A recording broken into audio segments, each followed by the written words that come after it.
Je voulais intervenir simplement sur les questions. Vous savez qu'au mois de juillet dernier, notre conseil d'agglomération avait voté un dégrèvement de CFE des 2/3 de la CFE pour un certain nombre de secteurs d'activité, notamment liés au tourisme, fortement impactés par la crise Covid.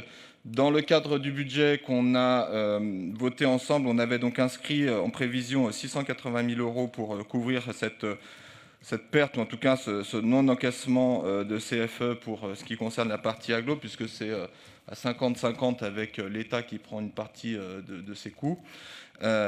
Donc aujourd'hui, on a le bilan de cette opération. Donc c'est environ 1400 entreprises sur le Grand Annecy qui ont été soutenues par le biais de ce dégrèvement de CFE.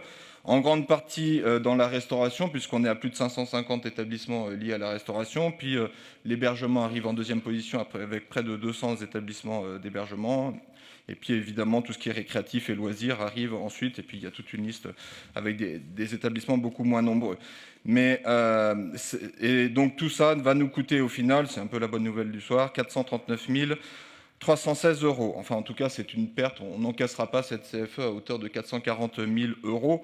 Donc, moi, je voulais souligner simplement l'effort qu'a fait l'agglomération au-delà de, on l'a vu, d'exonération de loyer, etc. Mais sur cette mesure-là, c'est un soutien fort qui est amené par notre agglomération au monde économique et qui souffre aujourd'hui des questions sur la Covid. J'ai eu les chiffres aussi au niveau national. On n'est que 45% des communautés d'agglomération, des communautés urbaines ou des métropoles à avoir voté ce dispositif.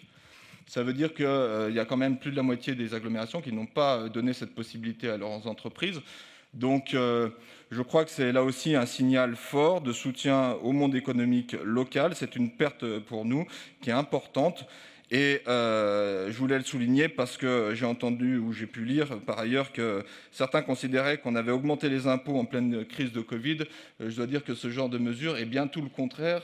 On a réduit les impôts, on a permis à un certain nombre d'entreprises de passer la crise et on espère que le plus vite possible, tout ça pourra rentrer dans l'ordre et qu'on ait maintenu notre tissu économique local en forme, fort, pour pouvoir rebondir le plus vite possible dès la crise terminée. Merci. Merci pour toutes ces nouvelles